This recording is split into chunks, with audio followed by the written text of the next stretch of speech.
कुंडलिनी ध्यान योग में आज एक प्रश्न है। ध्यानावस्था में मंत्र जाप के समय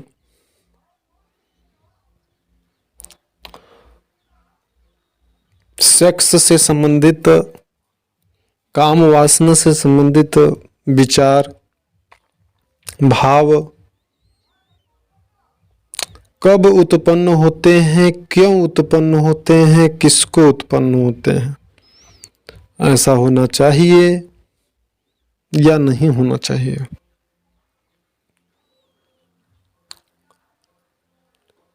अब जबकि प्रश्न कुंडलिनी योग साधना से जुड़ा हुआ है, तो इसका पूर्ण जो अर्थ होता है, यह पूरी जो प्रक्रिया है, ऐसा क्यों होता है, तो सबसे पहले तो ये समझ लें कि यह जो काम वासना से संबंधित विचारों में अधिकता है, एक निश्चित समय आने पर, एक निश्चित अवस्था आने पर यह समस्या प्रत्येक साधक को होती है। यह क्यों होती है आगे हम समझेंगे, लेकिन यह समस्या सभी साधकों को होती है, किसी एक को नहीं होती। और क्यों होती है? क्योंकि हमारे चित्त पर जन्म जन्मांतर से काम वासना से संबंधित जो संस्कार हैं वह पड़े हुए हैं, इकट्ठे हैं, एकत्रित। हम कोई कार्य करते हैं तो उसका संस्कार हमारे चित्त पर बनता है। तो इसी प्रकार से जन्म जन्मांतर से काम वासना से संबंधित क्रियाओं को हम भोगते आए हैं, उनके संस्कार हमारे चित्त पर बने हैं, स्थित है।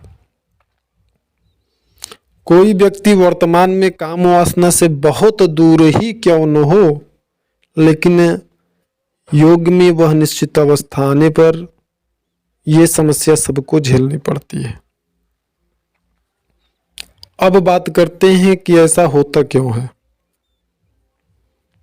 ऐसा इसलिए होता है जब हम ध्यान करते हैं या मंत्र जाप करते हैं, ऐसी अवस्था में धीरे धीरे हमारा आंतरिक विकास होता है, हमारा प्राणवायु स्वच्छ होने लगता है, शुद्धता को प्राप्त होने लगता है। हमारे शरीर के निचले हिस्से में जो अपान वायु है, जो कि अधोगति को प्राप्त होती रहती है, शरीर के निचले हिस्सों से बाहर निकलता रहता है, वह शुद्ध होकर के शुद्धता को प्राप्त होते हुए एकाग्रता, जैसे जैसे साधक की अंतर्मुखता बढ़ती है, वह ऊर्ध्वगामी होने का प्रयास करता है और फिर एक निश्चित अवस्था आने पर वह ऊर्ध्व होने लगता है। हमारे मूलाधार चक्र का पूर्ण विकास होने पर वह ऊर्ध्व होकर के स्वादिष्ठान चक्र पे आता है।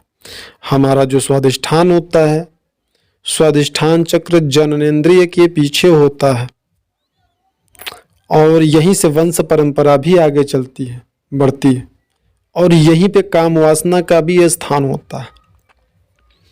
इस चक्र पे काम वासना से संबंधित जो चित्त पर स्थित कर्माशय होते हैं, उनका सीधा तौर पे संबंध इसी चक्र से होता है।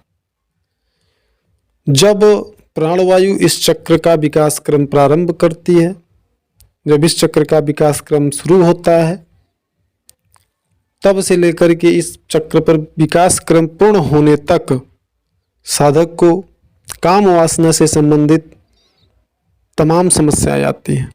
काम वासना से संबंधित जो विचार हैं उनमें बहुत उग्रता आती है, बहुत उसमें साधक को संभल करके बहुत सारे संयमों का पालन करते हुए आगे चलना होता है। अगर साधक ऐसा नहीं करते हैं तो उनके साधना का पतन हो जाता है। क्योंकि तब वो या तो काम वासना को भोग लें या तो उन्हें अपने मार्गदर्शक से मार्गदर्शन ले लेना चाहिए कि ऐसी अवस्था में क्या करना चाहिए। तो यह स्थिति तब होती है जबकि प्राणवायु हमारे स्वादिष्ठान चक्र को विकसित कर रहा होता है। तो यह स्थिति सभी के साथ में होती है, और जब प्राणवायु यहाँ पर स्वादिष्ठान चक्र को विकसित करके ऊपर की ओर गमन करता है, उसके बाद काम वासना से संबंधित जो विचार होते हैं वह बिल्कुल बिल्कुल एकदम न के बराबर रहते हैं। और जब कुंडलनी शक्ति जागृत होकर के ऊर्ध्व होकर के इस चक्र पे आती है, तब भी काम वासना से संबंधित समस्याएं साधकों को एक बार और होती हैं। लेकिन जैसे कि वह पहली बार अगर उसने संभाल लिया, गुरु से मार्गदर्शन ले लिया, किसी अच्छे गुरु के मार्गदर्शन में वो साधना कर रहा है, तो उस दूसरे झटके को भी वो झेल जाएगा। तो इसलिए यह जो काम वासना से संबंधित समस्याएं हैं, साधना काल में आपके गुप्तांगों में क्रियाएं होना, काम वासना के प्रति ज़्यादा आकर्षित होना, यह मंत्र जाप के समय, ध्यान के समय, प्राणायाम के समय संभव है। तो इसके लिए यह न सोचे कि साधना या ध्यान के समय हमें ऐसा क्यों हो रहा है, कोई बुरी शक्ति तो नहीं ऐसा कर रही है। ये सब भ्रम में न रहे, अपने गुरु या मार्गदर्शक से मार्गदर्शन ले लें। अध्यात्म में बिना गुरु या मार्गदर्शक के आगे नहीं बढ़ा जा सकता है, यह कड़वा सत्य है। इस वीडियो में इतना ही। धन्यवाद।